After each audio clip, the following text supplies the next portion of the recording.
श्री स्वामी समर्थ. नमस्कार, मी मंगल तुम्हा सर्वांचं नवीन एका व्हिडिओमध्ये अगदी मनापासून खूप खूप स्वागत करते.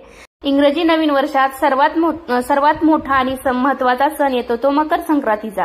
तर हा सण आपल्याकडे 3 दिवस साजरा करण्यात येतो. पहिला दिवस भोगीचा, दुसऱ्या दिवशी संक्रांतीचा आणि तिसरा दिवस असतो किंक्रांतीचा.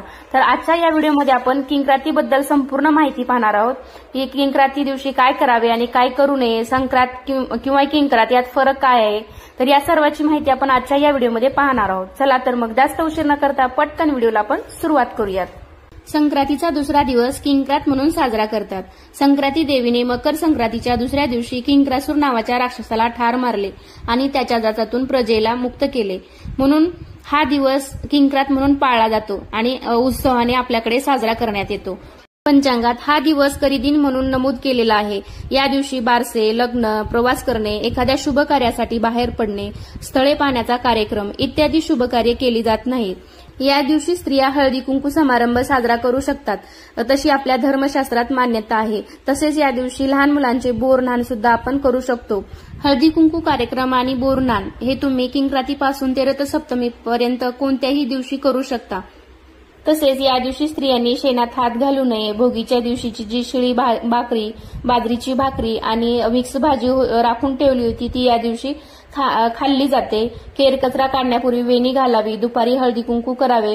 अशा अजून जुन्या आपल्या ज्या प्रथा आहेत ते खेडेगावात अजूनही पाळल्या जातात. दक्षिण भारतात किंक्रांतीचा दिवस मट्टू पोंगल म्हणून साजरा करतात. या दिवशी गाई बैलांना स्नान घालून त्यांच्या गळ्यात फुलांच्या माळा घालतात. त्यांच्या शिंगांना बेगड लावून त्यांना सजवतात. गुरांना दुपारी गोडधोड जेवण घालून दिवसभर त्यांना मोकळे सोडतात.